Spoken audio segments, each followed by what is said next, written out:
Hello दोस्तों, श्री राधे राधे। आप सभी का स्वागत है आप सबकी अपने यूट्यूब चैनल पे। आप लोग कैसे हैं? ठीक होंगे, स्वस्थ होंगे और बढ़िया ही होंगे दोस्तों। तो चलिए आज जानते हैं महाशिवरात्रि के दिन गौ माता को खिला देना चाहिए एक चीज़ें, वो कौन सी चीज़ रहेंगे। तो यही उपाय से ही चमक जाएगी आपकी किस्मत। तो वो कौन सा उपाय करना है और किस तरह से करना है दोस्तों, तो वो हम जानेंगे। और वीडियो को लास्ट तक बने रहे और उनके बाद लास्ट तक बने रहे और पूरा जब देखेंगे, कहीं से स्किप कर देंगे तो फिर आपको समझ में नहीं आएंगे। अगर आप पूरा देख रहे हैं तो कब और कैसे क्या बताएंगे तो वो चीज़ें आपको समझ में ज़रूर आएंगे। तो चलिए दोस्तों, वीडियो को लास्ट तक देखते हैं। और वीडियो कहीं से भी बढ़िया लग रही हो तो चैनल को सब्सक्राइब करिए और लाइक करिए। जो मेरे न्यू भाई बहन हैं उनसे यही है कि आप लोग भी चैनल को सब्सक्राइब कर लीजिए, वीडियो को लाइक कर दीजिए, ताकि जो आगे वीडियो आए उनका नोटिफिकेशन सबसे पहले आपके पास जाए, है ना। तो इसीलिए और महाशिवरात्रि जो होता है वो बहुत श्रेष्ठ होते हैं। और महाशिवरात्रि के दिन दोस्तों उस दिन ये उपाय करते हैं जो कि गौ माता से, गौ माता में 33 कोटि देवता का निवास होता है, जिससे कि हमारे घर में धन की आगमन होता है, हमारे घर में धन की बढ़ोतरी होती है। तो दोस्तों सभी को करना चाहिए और करने के साथ साथ उनको जो है ढेर सारा उपाय होते हैं उस दिन करते हैं, तो वो उपाय ज़रूर मतलब भगवान के आगे स्वीकार होता है। तो उस दिन जो है ना, महाशिवरात्रि के दिन सबसे श्रेष्ठ ये होता है दोस्तों, उस दिन अगर कोई भी व्यक्ति व्रत रख रहे हैं या व्रत नहीं भी रख रहे हैं और आप 11 या 21 बेलपत्री का माला यानी कि 3 बेलपत्र वाला पत्ते वाला पत्ता को ढूंढ के और 11 माले बनाकर अगर शिवालय ले जाते हैं और आप उनको विधिवत पहले पूजा पाठ, ये नहीं कि आप लोग अगर उपाय करो कोई भी तो उपाय का मतलब है कि उपाय ये कर लो, है ना।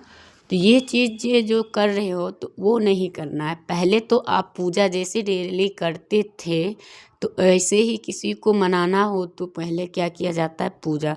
तो फिर उनको पूजा पाठ करें, फिर उनके बाद ही घर तब उनको पूजा पाठ करें, फिर उनको माला चढ़ाए। और माला चढ़ाने के बाद आप श्री शिवाय नमस्तुभ्यम या श्री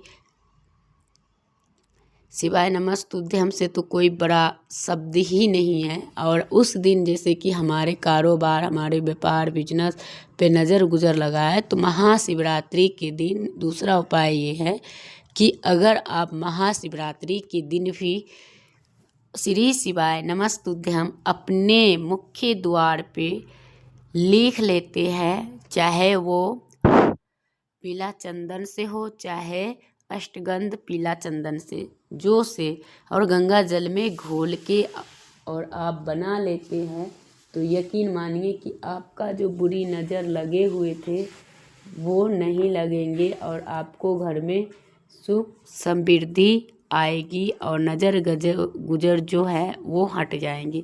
जो केतकी का फूल होता है वो शंकर जी को नहीं चढ़ता है, तो वही है दोस्तों। और उनके साथ साथ आपको विशेष ध्यान भी रखना होता है और ध्यान के साथ साथ आपको विशेष कार्य भी करना होता है। और जो लोग इन कार्य को फॉलो नहीं करते हैं और जो चीज़ उस दिन जैसे शिवलिंग के तुलसी के पत्ते भी नहीं चढ़ते हैं, शिव जी को शंख से अभिषेक भी नहीं किया जाता है, तो इन चीज़ों को से भी बचना चाहिए। अब जो चीज़ें हमें गौ माता को खिलाना है, करना है, तो वो आप बने रहेंगे तभी आपको समझ में आएंगे। तो गौ माता जो होती है वो 33 कोटि देवता का उनमें निवास होता है। और उनसे जैसे उस दिन शिवलिंग पर दूध, मक्खन, दही, ये 3 चीज़ें चढ़ाना इतनी श्रेष्ठ क्यों है दोस्तों? क्योंकि आप जानते हैं कि क्यों है। इसलिए है दोस्तों कि अगर आप महाशिवरात्रि के दिन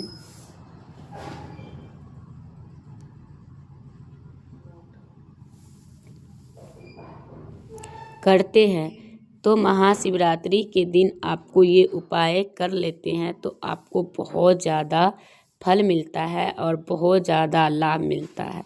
तो क्या होता है दोस्तों कि जब आप महाशिवरात्रि के दिन ये उपाय जब स्टार्ट करते हैं तो आपका यही होता है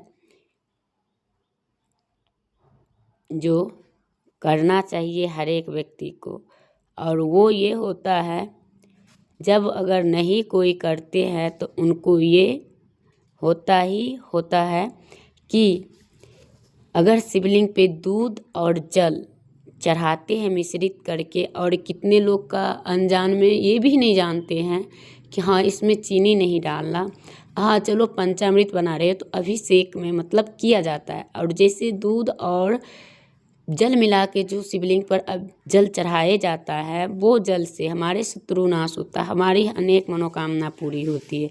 तो वो दूध में मतलब चीनी या चीनी के बुरादा नहीं डालना चाहिए। जैसे कि अगर आपने डाले तो फिर शिवलिंग पे तो फिर शिव भगवान नाराज हो जाएंगे, और आपको उनको खुश करना है तो आप दूध और जल ही चढ़ाएं और उस दिन पंचामृत का अभिषेक करें। तो एक एक चीज़ों का करें, ये नहीं कि आप पांचों चीज़ मिक्स करके, क्योंकि एक एक चीज़ के।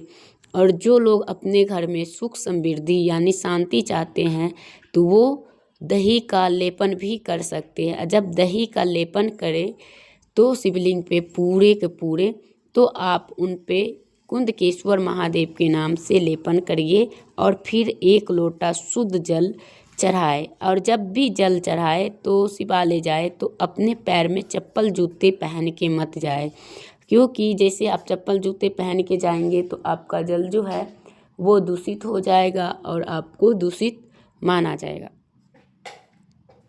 तो ये काम होता है दोस्तों। तो इन चीज़ों से भी आपको बचना है, और जो लोग नहीं बच पाते हैं, नहीं कर पाते हैं, तो उन्हीं के लिए ये हो जाता है कि हाँ आपको क्या है और किस तरह से करना चाहिए और कैसे करना चाहिए, तो वो पता नहीं चलता है।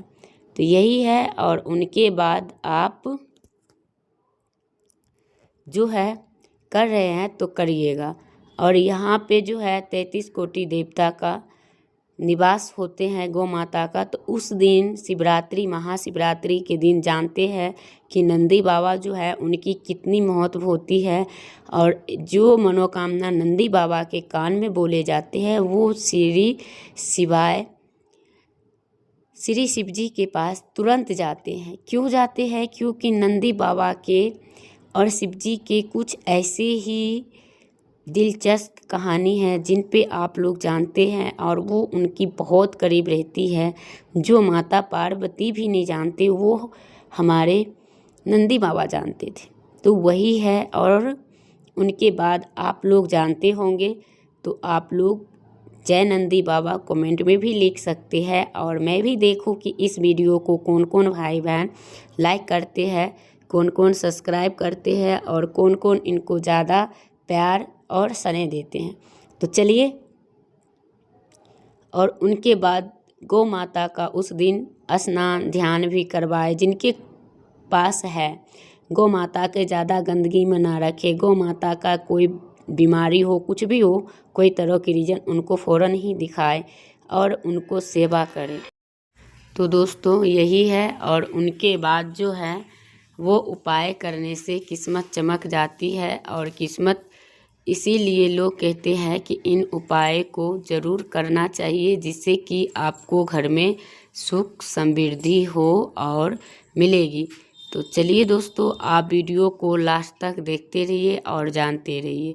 फिर उनके बाद क्या है कि आपकी पूरी किस्मत तब चमकते हैं कि जब आप कोई भी पूजा पाठ के नियम से पालन करते हैं, विश्वास करते हैं तब।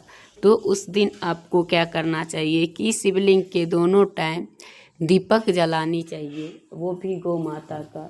और उनके बाद आपको पूजा पाठ करना चाहिए। फिर पूजा पाठ करने के बाद आपको दोनों टाइम की जो है सबसे संध्या काल में जो लोग गठबंधन या पूजा करते हैं, शिव विवाह करवाते हैं, वो बहुत अच्छे सुखी संपन्न होते हैं और उनका वैवाहिक जीवन भी सफल मिलता है और होता है दोस्तों।